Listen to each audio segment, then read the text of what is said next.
สวัสดีค่ะทุกคนวันนี้เราพาทุกคนมาชมเมนูที่คว้าอันดับที่ 5 ขนมหวานสตรีทฟู้ดที่ดีที่สุดในโลกอย่างปลาท่องโกค่ะถ้าพูดถึงปลาท่องโกก็ต้องร้านนี้เลยค่ะร้านปลาท่องโกคาเฟ่ย่านบางลำพูตั้งอยู่ถนนพระสุเมนใกล้กับวัดบวรนิเวศค่ะที่นี่เปิดให้บริการมามากกว่า80ปีปัจจุบันเป็นรุ่นที่2แล้วค่ะพูดได้ว่าเป็นตำนานของร้านปลาท่องโกเลยก็ได้ค่ะเนื่องจากทางร้านมีประสบการณ์การทำปลาท่องโกมานานจนถึงรุ่นปัจจุบันทางร้านได้มีความคิดที่ว่าปลาท่องโกสามารถนำมาดัดแปลงเป็นเมนูต่างๆได้เพื่อเพิ่มมูลค่าให้กับตัวปลาท่องโกเลยออกมาเป็นเมนูต่างๆที่เราจะพาไปดูกันค่ะผมไม่มีปัญญาผมทำงานมา30 ปีอยู่ในวงการบันเทิงมาผมยังไม่มีปัญญามีเงินเก็บขนาดนั้นเลยผมเงียบไปต้องไม่ต่ำถึงเดือนดีผมก็ได้รับข้อหาว่าฟอกเงินข้อความทุกอย่างที่ผมมีหลักฐานมามันได้มาจากเขา2 คนคุยกันนั่นแหละครับหลักฐานในรูปแบบไหนทุกอย่างซึ่งผมบอกว่าผมไม่ได้ห่วงเรื่องคดีเลยผมไม่ได้ห่วงว่าน้องจะต่อสู้ไม่ได้ผมแค่มีความรู้สึกว่าการครั้งนั้นเขาพูดว่าไม่ว่าจะตัวผมเส้นทางการเงินผมเส้นทางการเงินน้องหรืออะไรต่างๆเขาสรุปง่ายๆเลยอะน้องตัวยที่ไปแต่งงานกับผู้ชายคนนั้นที่ไปเป็นเมียผู้ชายคนนั้นเขารู้ว่าน้องเขาคิดว่าน้องไม่เกี่ยวหรอกแต่เราอยู่บนโลกใบนี้ความยุติธรรมมันต้องใช้เงินหรอทำไมไม่ใช่ความถูกต้องไม่ใช่ข้อเท็จจริงแสดงว่าเป็นคนดีมันอยู่บนโลกใบนี้ไม่ได้เหรอนั่นคือสิ่งที่ผมมีความรู้สึกว่าร้านเขาบอกไหมครับว่าเขาจะเอาไปยิงท่านผู้ชมครับคุณวัชราตาคำติดต่อไปที่ทนายทันทีที่โรงแรมแห่งนี้แต่ลักษณะการคุยคือคุยกันที่ห้องอาหารอย่างเปิดเผยไม่ได้เป็นการแอบพูดคุยค่ะแล้วในการเจรจากันครั้งหนูเห็นไหมคะว่าพี่เฮงที่หนูสนิทอ่ะนี่ก็คือเป็นเพื่อนของคุณกูจีก็คือคุณการ์ตูนเนี่ยเป็นคนติดต่อมาหาให้ทนายเฮงไปช่วยทำคดีนี้พูดเรื่องกันไหมคุยเรื่องเงินจริงแต่ไม่ได้พูดถึงจำนวนตัวท่านรัฐมนตรีว่าจะสามารถช่วยคดีได้เนี่ยไม่เคยพูดคำนี้ไม่เคยพูดคำนี้เลี้ยงลงกระบะก่อนคุณเรื่องประกันตัวที่ผีวนไปวนมาอยู่ในเวลาประมาณสัก1 ชั่วโมงแล้วก็ที่มีคนประกันตัวออกไปเนี่ยมันก็ใช้ในการวางหลักทรัพย์จำนวนมากมันก็เป็นเรื่องปกติครับที่จะเลขาหรือว่าถ้ารัฐมนตรีมาเกี่ยวข้องนะครับและในวันนั้นก็เป็นวันหยุดที่เราไปพูดคุยกันแล้วไม่ว่าจะเรื่องอะไรระหว่างคุณตามเนี่ยจุดเด่นของปลาท่องโกที่นี่คือกรอบนอกนุ่มในใช้การทอดเสร็จแล้วนำมาย่างเพิ่มความกรอบและหอมให้มากยิ่งขึ้นค่ะและความไม่เหมือนใครของที่นี่คือการนำปลาท่องโกมาดัดแปลงเป็นเมนูคาวและหวานทำให้อรรถรสในการทานปลาท่องโกนั้นแปลกใหม่มากขึ้นค่ะต่อมาเนี่ยก็มีการส่งลิงก์ไลน์ของทนายเฮงที่ปรึกษาเลขาไปให้คุณปราบประดนใช่ไหมแล้วก็บอกว่าไลน์ที่เฮงนะคะที่ปราบประดนก็เขียนว่าที่ขอตั้งสติก่อนอู๋กีเนี่ยเป็นเพื่อนสนิทกันก่อนแล้วเธอได้ทักไปหาคุณอู๋กีเพราะว่าเห็นว่าตัวคุณปราบใส่นาฬิกายี่ห้อที่เธอทำงานอยู่ก็เลยติดต่อกันทำนองว่าจะส่งสายนาฬิกาไปให้แล้วให้คุณปราบช่วยโพสต์โปรโมทให้หน่อยได้ไหมอันนี้คือที่มาที่ทำให้รู้จักเบอร์รู้จักการติดต่อกับคุณปราบใช่เพราะว่าคุณอู๋กีก็จะส่งเบอร์ของคุณปราบแล้วก็ที่อยู่ให้แต่หลังจากนั้นมันประเด็นที่โยงมาถึงเรื่องนี้ยังไงก็ไม่ช่วยแต่ด้วยเงื่อนไขที่ประมาณการไว้ที่ยังมืดแปดด้านก็จะไปหาจากไหนให้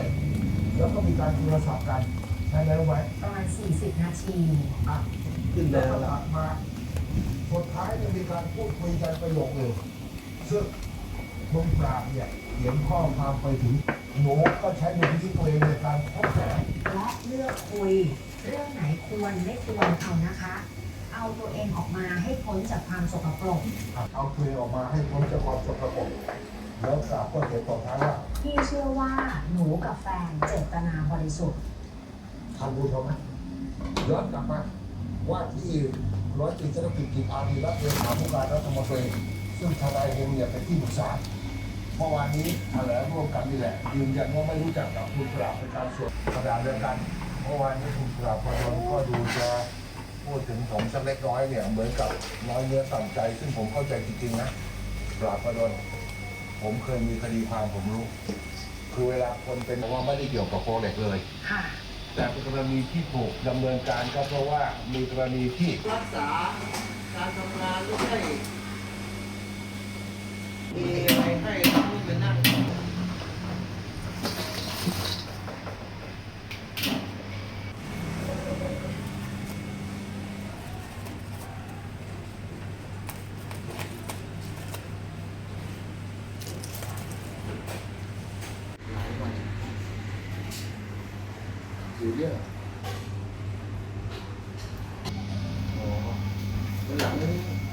ฝั่งนู้น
เมนูที่มาแล้วต้องไม่พลาดเลยก็คือปลาท่องโกะยำทรงเครื่องและปลาท่องโกะหน้าหมูเส้นทรงเครื่องค่ะส่วนเมนูของหวานคือปลาท่องโกะย่างจิ้มสังขยาใบเตยหอมๆและปลาท่องโกะไอศครีมการันตีความอร่อยด้วยรางวัลมิชลิน2 ปีซ้อนและที่สำคัญที่สุดเป็นมิชลิน5 ดาวของประเทศจีนเลยค่ะซึ่งไม่ได้มาง่ายๆร้านที่ได้ต้องอร่อยและมีมาตรฐานเป็นอย่างมากเลยค่ะ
เราแนะนำและรับประกันความอร่อยเลยค่ะใครผ่านมาต้องมาชิมกันให้ได้นะคะร้านปาท่องโกะคาเฟ่เปิดทุกวันตั้งแต่ 8 โมงเช้าไปจนถึง 1 ทุ่มเลยค่ะ